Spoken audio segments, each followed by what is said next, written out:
Hey everybody, join me today as we build a very simple but efficient habitat for the raccoon and a Indian peafowl, featuring a build that has a sense of story to it that utilizes both the Twilight and European DLCs.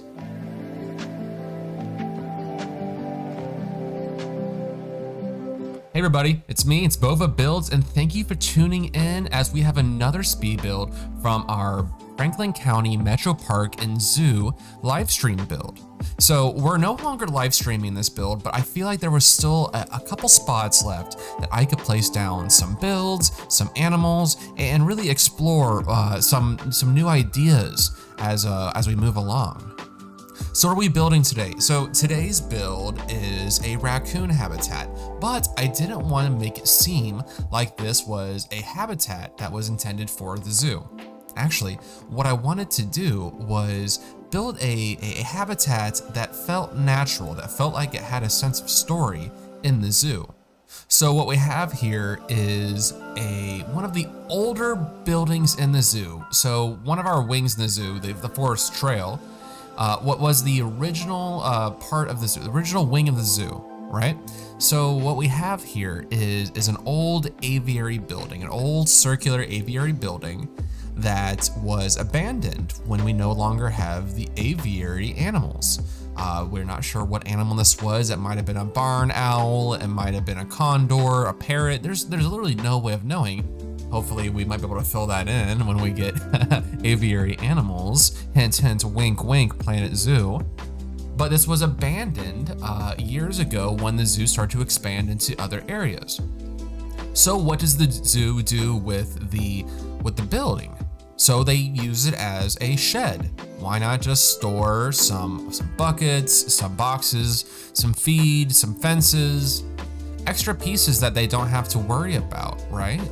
So ladders and hose, like things in general that they just want to tuck away that might be used later on for the Australian outback area. So this actually is inside of our outback wing, but it's not a utilized piece of the wing. It's a very naturalist idea for the zoo. Like, this is a very realistic kind of thing. I mean, a zoo is a functioning business, and when a zoo branches off to work in a new wing of the zoo, a lot of things kind of carry over, right? So this aviary was abandoned and then used as a work shed for the keepers. So here they would have the feed for the kangaroos and the emus, maybe some ladders to go and take into the barn later on, maybe a wheelbarrow to move compost back and forth between the wallabies and the wombats. So we have this shed that was unfortunately left open. We're working on a door right now that I'm going to keep open to the side. So you're looking at this build and you're wondering, well, geez, it looks like it's supposed to be an aviary. Where does the raccoon fit in? Well, you're gonna see here in a bit. So we're using two specific DLC packs. So we're taking parts and pieces from both the European DLC and the Twilight DLC. The Twilight parts in here are definitely the stone base that we have around the outer perimeter of the building, and then we use the Twilight wood beams exclusively here for sure. As you can see me placing the frame up around this building. The small details is where the European pack comes into play. So these European marquee beams, you use this so often. It's a very useful piece. So we're using that as the metal framework around the building. And we're also taking a look at some of the door pieces from that European DLC.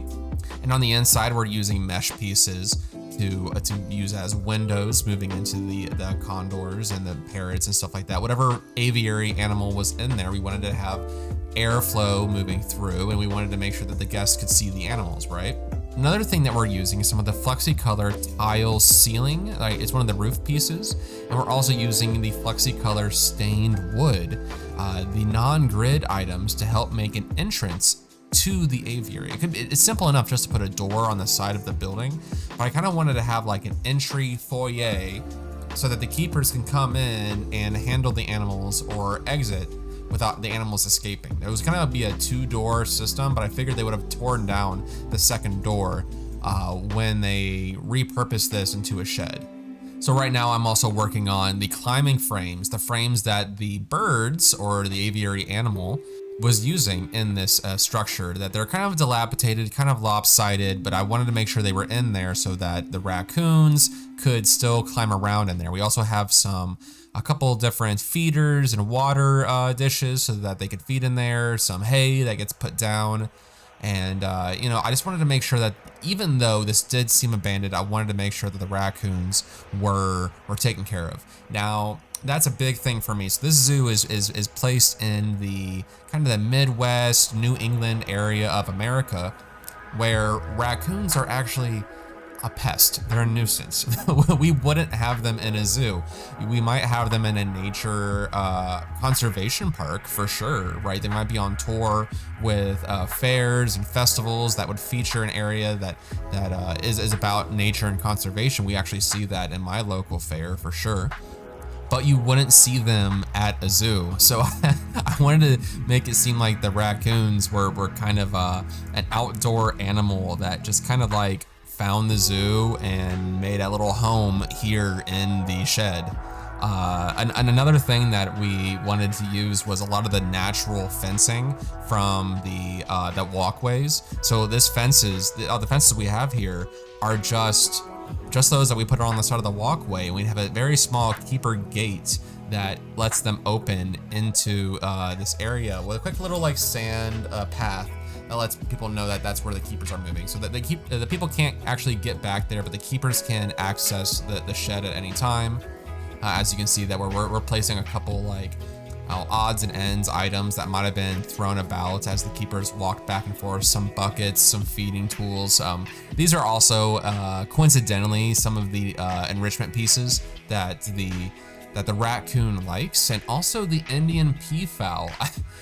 I have this little thing going on where every now and then I'll throw an Indian peafowl into one of the habitats that I'm working on, especially if the habitat is a bit more open air and it's a low security, and it just so happens that a peafowl might just get in, you know? So there's a couple of different habitats around the zoo that if you take a tour around the zoo, you might run into a peafowl here or there because they're free roaming, and I wanted to show that off without having them run around on the various park fences and pathways, right? We couldn't actually have a escaped animal in the zoo, right? People wouldn't care for it. You would hear the alarms. The keepers would capture it and put it into a box. It just would happen, right? So how do we do that? Is just we make fake habitats. And this is actually a great way to fill in some of the empty spaces, something that I'm looking at a lot in my most recent speed builds and tutorials. Because people have been asking me like, hey, what do we do with the empty spaces? So why not this? Why don't we take an abandoned aviary, turn it into a work shed, and keep the door open accidentally so that a pair of raccoons can come in, and maybe a peafowl can also hide in the forested area. You know, so these are like simple things that you can do to really enhance the realism or the fantasy of your zoo, really telling a story by showing off some age and some character that normally we don't actually talk about in these zoos, right? So what else is going on in here? So we only have a handful of other empty spaces on the map. I kind of want to leave them not empty, but in a space of disarray so that we can easily go back in and fill it in with a new DLC pack or a brand new idea. Like there's a lot of things that we can explore with this zoo as time goes on that I kind of want to save some spots here or there for, but still be able to fill them in. So the rest of them might be the small shed here or there, some nature scenes, but definitely some areas for expansion, because I don't think we're ever going to be done with this zoo, and I think that's just the style of Planet Zoo builders. I don't think any of us have ever actually finished a zoo, put a seal on it, and never went back to it. Like even our most finished and completed zoos, quote unquote, we'll still go back to with a brand new idea, right? Speaking of Planet Zoo content creators, I gotta give a big shout out to my guy Caesar Creates, who just recently, at the time of this recording, gave me a shout out over on his channel. So if you guys aren't following him, please give this guy a follow. Take a look at his videos. I am so inspired by every single one of his builds. He does this trick with stalagmite rocks that I don't think I'm ever gonna actually fully master, but I'm gonna take a look at it in future builds and see what happens. But like, this dude is just bananas, all right? He is crazy. This guy will take pieces that you never even expected and turn them into magic. So by all means, everybody go over there and give that guy some love as we transition into the live part of our build. All right, we're here with the final build here. It's all finished up and there are some animals running around inside of it. Oh, there we go. There's a peacock just ran right into there. These guys are always the ones that surprise me in the game. A little pesky raccoon just walks out of there. Gonna go check out the wheelbarrow. All right, what are you doing? You're just going off into the woods? All right, see you later, go to work. It's getting to that time of day, you know, it's just, we're getting ready to sunset, so the raccoons are getting up and at it.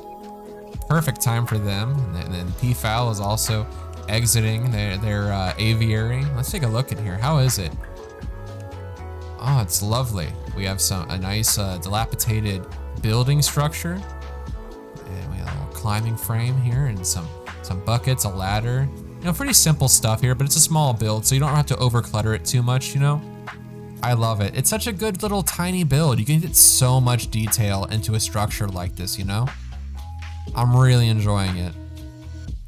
All right, guys, gals, and non-binary pals, I have been your dungeon master. I have been your best friend. I was the one who taught you how to read. So please like this video, subscribe to the channel, comment below and tell me how I did, and hit that notification bell so you never miss a video. And as always, I'll see you in the next one.